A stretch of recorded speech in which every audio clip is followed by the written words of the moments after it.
السلام عليكم الاخوان، مرحبا بكم الخوت. كما كتشوفوا كنحيدوا ديك الطبقه ديال الحجره الاخوان، واحد الطبقه ديال الحجر كاينه عندنا تما. دابا كنحيدوها، جاب الله كتحيد بالكودي. هانتوما شوفوا الحجره بحال الكاريه عند مولاي احمد.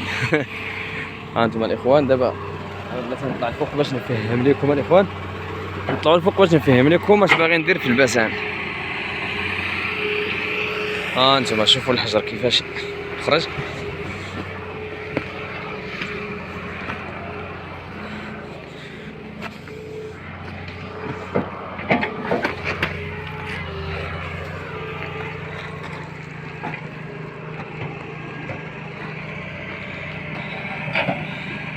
انتما دابا يبان لكم واش باغينا نديرو. دابا هاد الحجر هذا كامل، هاد الحجر هذا كامل ماشي كاع تالي، غير هاد اللي مجموعين. خصنا نخرجوا نلوحوا لهاد القنت هادي. هانتوما البيكي دابا راه غير شي 3 متر تقريبا. خصنا نلوحوا كاع لينا.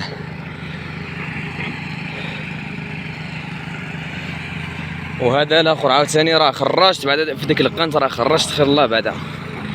وفي هاد سميتو عاوتاني هادشي اللي بقى لينا غنلوحو لفوق الحيط هنا ونكركبو لبرا.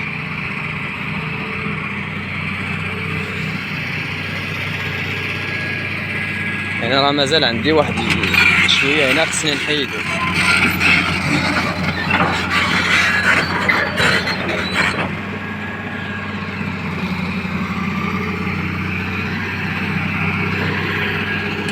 وحكم هذا هو الشيفور الجديد ديالنا،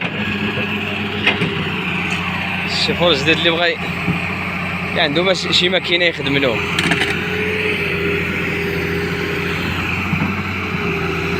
الحجر بزز باش كيتقلع.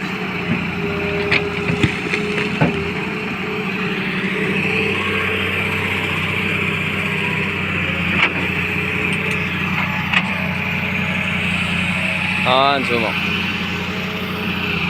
يلا الاخوان، ما تنساوش متابعه الصفحه وبارطاجي الفيديو. جاي من الفيديو، وشكرا للقلوب الطيبه، والسلام عليكم.